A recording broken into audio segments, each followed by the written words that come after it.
Hello, Gabor. How you doing? I'm doing very well. Thanks for having me, Tony. So I was looking forward for meeting you. Yeah, nice. So we have Gabor Stramb from UK. So the sessions one-on-one with PMO leaders travel to UK today. So it's afternoon, almost evening for you. It's afternoon for me here in Orlando, Florida. Good. So I just have my afternoon tea. So maybe now it's your turn to have your afternoon tea in this case. Exactly. Good. Well, thank you very much for accepting our invitation to be part of these programs and talk about PMO, specifically PMO leadership, the next generation PMO, and all other trends that are happening in the world of project management and PMO. Okay. So I'm going to start with a question for you. Can you tell us about your how many years of experience in PMO and what you have done recently? Is not the company, but what kind of challenges are you currently facing in your organization? Right. So in terms of a very short introduction, so my name is Gabor Stramb, and I have around 14 years of project management experience, um, which I really gained majority of the time in oil and gas, working in the energy industry, working on different set of IT projects. And nowadays, in the past 5 to 6 years, I joined a telecom giant to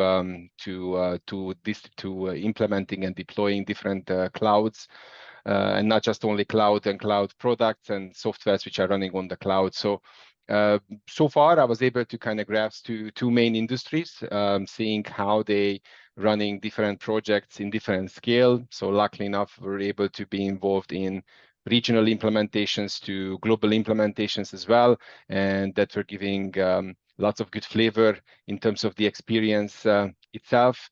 You mentioned the what challenges I kind of foresee around these areas. Right. The focus is different. So in one hand, what I experienced in oil and gas, we do spend lots of time in risk management and also managing the costs, and that's where most of the hurdles are challenges are also coming from, because we also wanted to be cost conscious in this case. Right. Whereas if I go into in telecom, risk and cost is also very important, but for example, we put more emphasis around customers and stakeholder engagement. So we are actually been, listening more to the customers, to delivering solutions which they require, which they generating value for them. And but that is coming with a sort of challenges. Challenge in terms of the speed, challenges sometimes defining even the requirements, what customer really wants, and and delivering the values and the promises which we're giving them. Excellent. Um, so before we go into more deeper in PMO topics, I would like to know your perspectives about the talent triangle from PMI. Mhm. So the changing the way of working, the power skills, and the business acumen. So Mhm. how do you think those three things shape the way the project managers should work in today Mhm. work? Okay. Um, I think I will put this into the perspective that let's start with if you think about, let's say, a certification like a PMP. So Mm-hmm. for the PMP, you need to have an understanding of many different things. But the Right. reality is that, are you going to be really involved in every aspect of what the project is really encompassing in this way? And I would say in that case, the answer will be no, that's not the case. Give you an example. So if I talk about the contract types, in some point you need to have an understanding of all the contract types, but what's the likelihood that you're going to be able to involve selecting the right contract for the right vendor, and it's all going through as per the book? My experience within 14 years, I've never been involved with any contract, discussion Mm. and an agreement. And am I a bad project manager or project manager without the right knowledge? And I would say that's not the case, because you always have the right people working for you or alongside with you, which is either coming through the organization, so there are dedicated roles, or there is always this roles and responsibilities kind of clear as who's doing what. So how Exactly. does this relate to what you just mentioned with the talent triangle? So I would say there are always skills on demand. For Mm, example, when you talk about the business acumen itself, or one point of time, I do remember that having an MBA right next to your PMP was always a big thing. It was a big thing. You need to have it. It's just going to be great. It will mm, show great on your CV. But at the end of the day, when we talk about business acumen, and my experience is that you need to have a good, robust cost calculation in place, which is, can be a very simple, bottom-up estimate with some earned value management. And so simple that is. You can do that. If you do that very well, technically you can plan your project properly, accurately, and it's easier to manage if you have it, in the right level of details. So in case of a business acumen, it requires that every project manager, you have an understanding in terms of how you're managing your costs. You are aware of your costs on a day-to-day basis. I would say that's the reality. You need to be aware. You cannot just outsource it to a cost and schedule engineer, or someone who's supporting you, maybe from a PMO, that, okay, so, oh, I don't know, but that person knows. You as a project manager, you are in charge. You need to be aware of your costs, how much you spend, how much you gain. Even you need to be involved, I would say, nowadays around the, in many cases, with the sales discussion. So what are going to be the margins, even in the pre-sales discussion, to mm. ensure that it's also being properly planned, because when the sales team is, making a proposal to a project, they will come to you first. Okay, Right. so you telling us how much this will cost. Obviously, you're trying to put together like an estimate, which cannot be super accurate, but you're trying to bring it down into plus minus 5% if you can, maybe 10 if there is a little bit of a buffer there. But it all depends on the margin. But so make the long story short, you need to have a good understanding of your costs, not Mm, just simply the delivery, where you are able to provide support to the sales team and to the organization. Whereas we can also calling it, that's the value you generate, not just simply you delivering the project and that's your value there, that you go against the scope and the schedule and all the baselines. You're keeping your stakeholders happy, but also there are many aspects in case of the cost, for example, where you can put a real value on the table, because, for example, that can trigger an opportunity to a company. What sales margins we can actually achieve based upon your plans.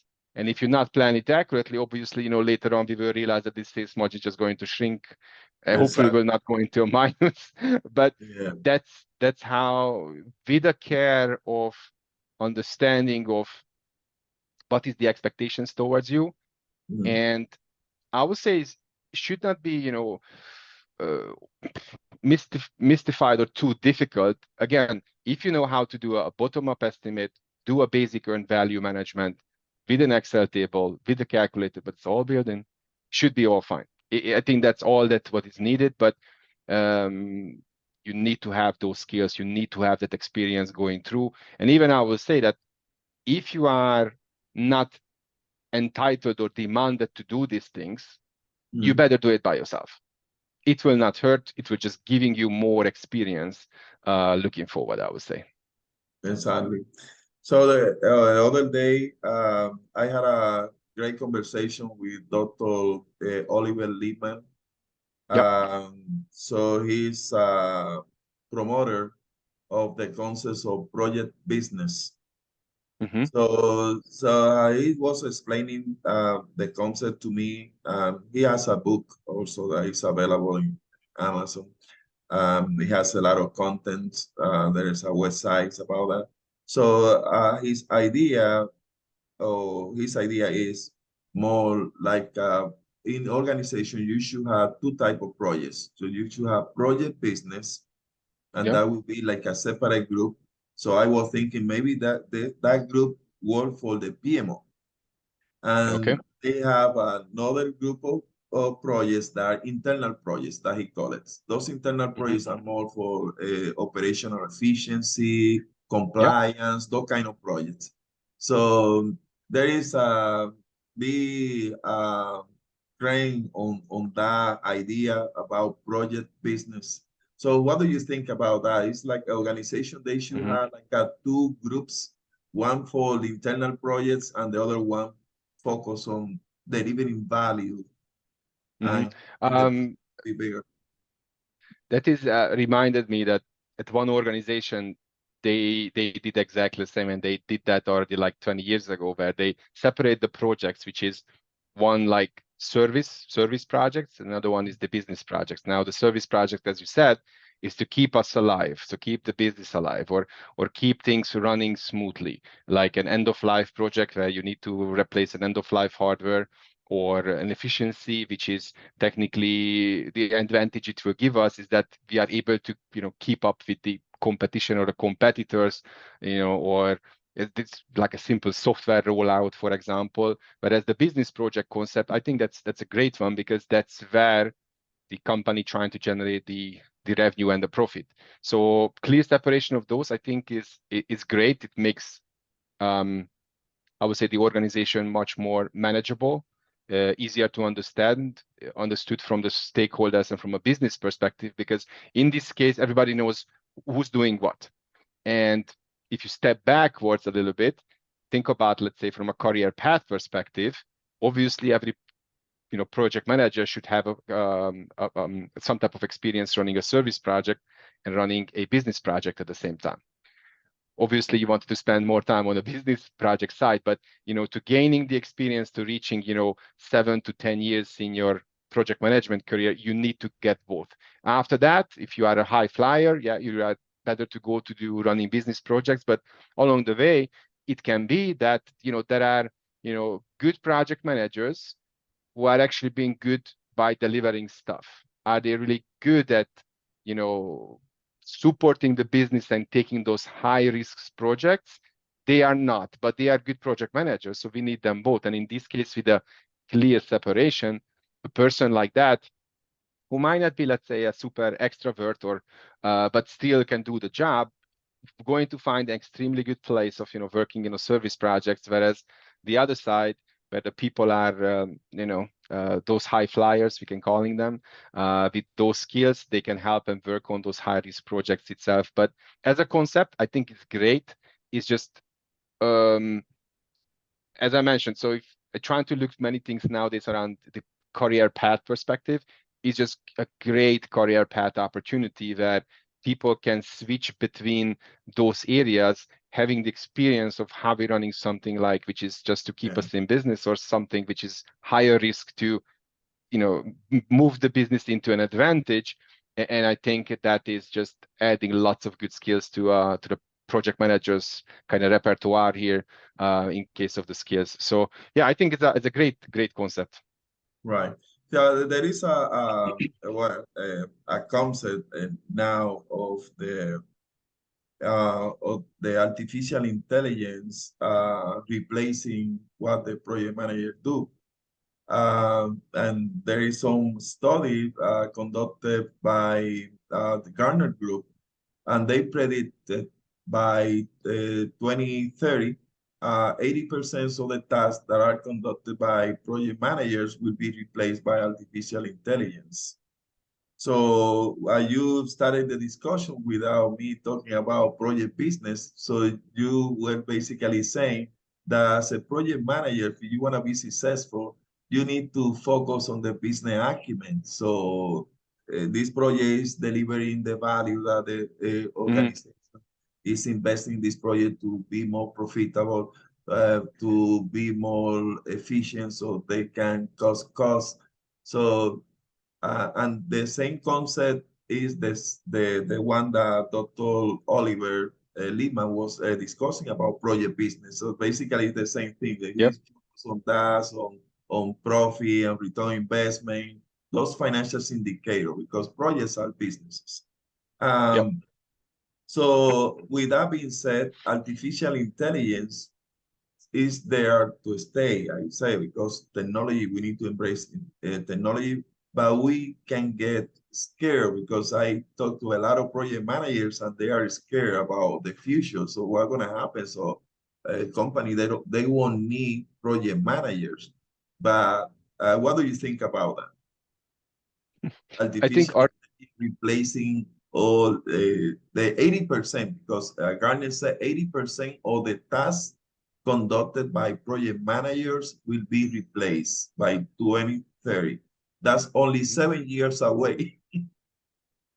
What do well, you I think? think the 80% is a little bit maybe too optimistic. The way how I see it, the artificial intelligence will help. It is just going to give lots of good rope to any project manager. And what I mean by that, what makes one project manager better than the other one?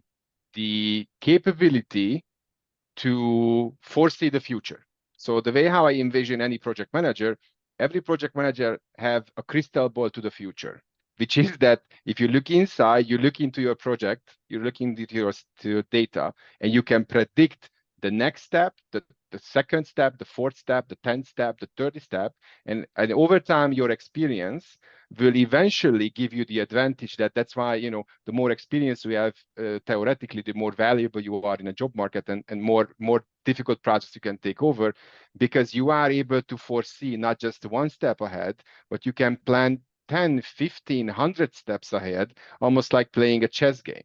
Now, in this kind of way of thinking, artificial intelligence will definitely help you, because it will just help to stack up, let's say, those project management databases which we have from past projects, from successful and not successful projects. It will just help us, I would say, definitely with the speed. But in terms of, making a decision, I would say that will be still unfolding under the project manager's kind of responsibility. Building a team, I do not believe a ChatGPT or an AI will help me in this case, or managing projects maybe on a day-to-day basis. It can, in my opinion, it can speed up, the way we do reporting, the way we managing the task, or the way we putting together like a WBS. Because I think for some people, the idea of you having a WBS of 500 lines still sounds scary, but the reality is many projects were running like 2,000 lines, 5,000 lines WBSs, or even more, because there is no other way than doing those type of projects, for example. So I would say just a heads up for those who are actually been hearing this the first time. Those areas, I would say many people will welcome any artificial intelligence who can help you. And I think, the area of big improvement will be really the speed of, gathering out good lessons learned, putting a plan together, putting an estimate together. It will help, but will never replace the human interaction, the personality, the leadership style. I mean, the whole entire leadership is cannot be replaced by AI. It can support it to make decisions, more thorough decisions, make faster decisions, because like what PMI data shows is that still a lot of projects are failed. A lot of projects are failed in terms of baselines. Well, that's where it can really help. And it's eventually a bit of a tricky question, because if you think about it, let's consider a software development agile project. How a artificial intelligence can take over?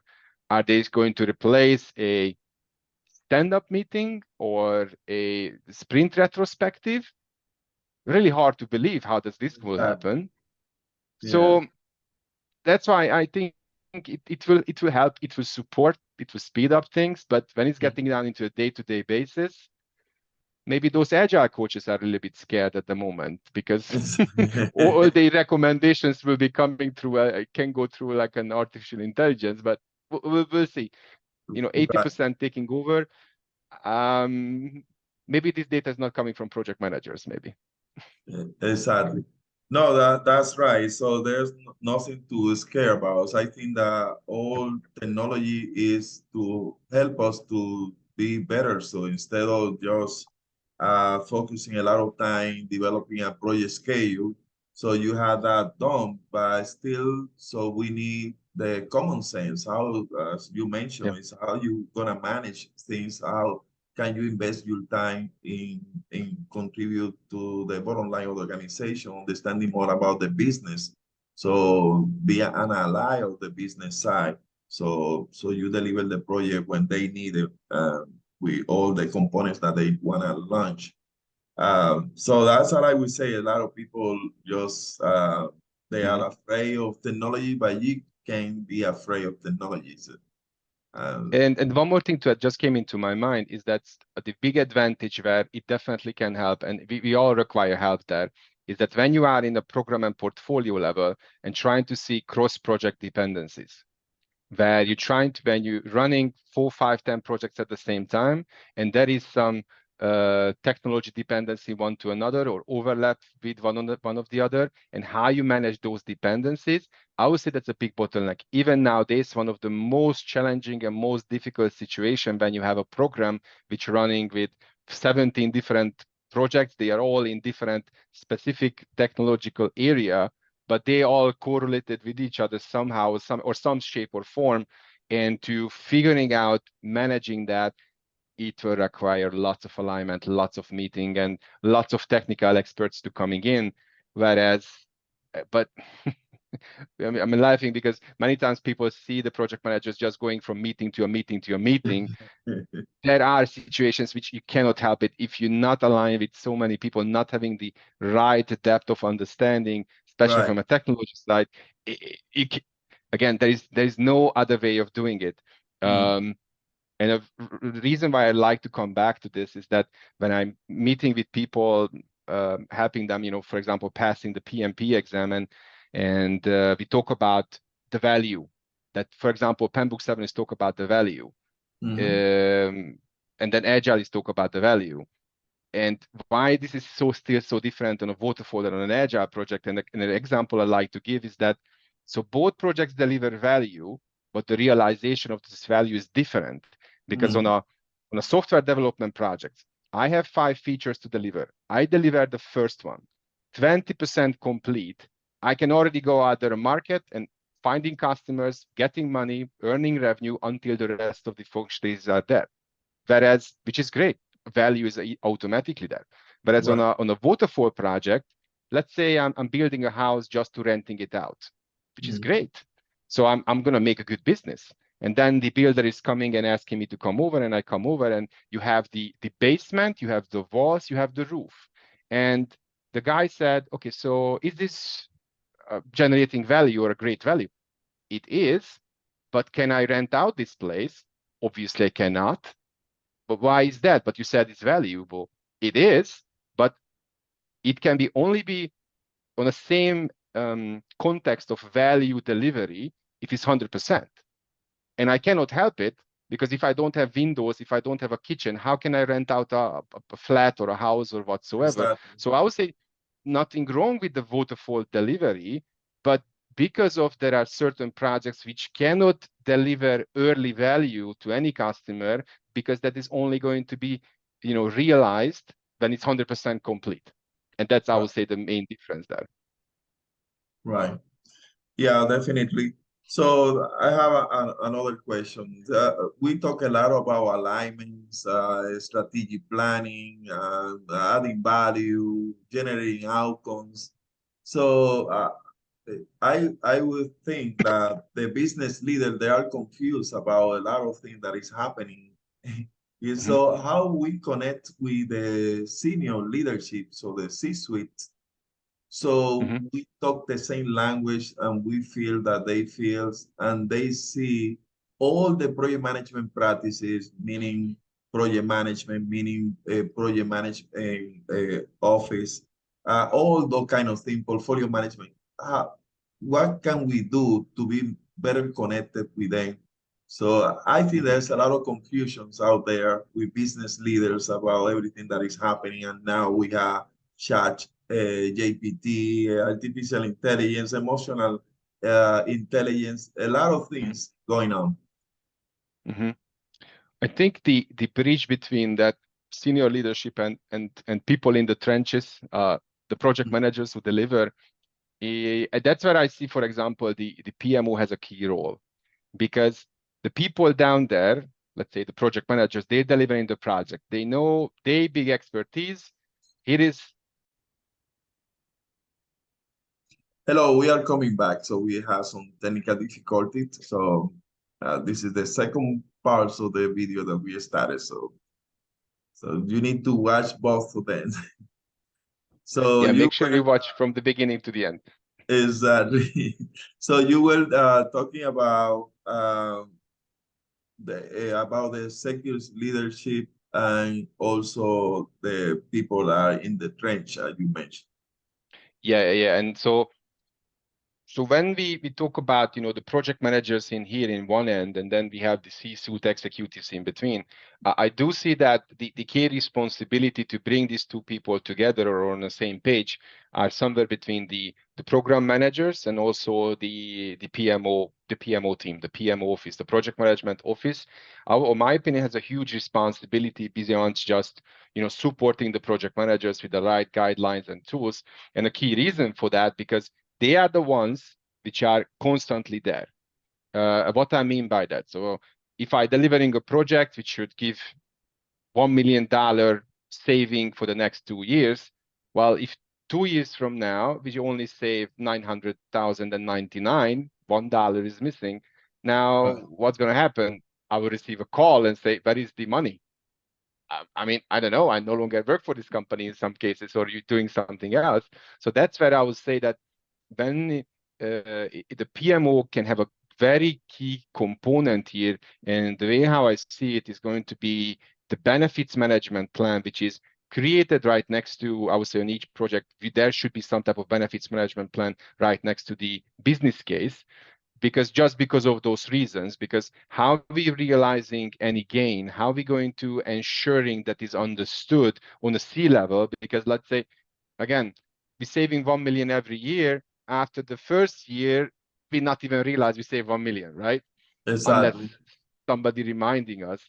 So I would say that the PMO has a key role there to help us, build that bridge. That here the strategy has been created. Now we have the executors who execute as per the strategy, hopefully very successful.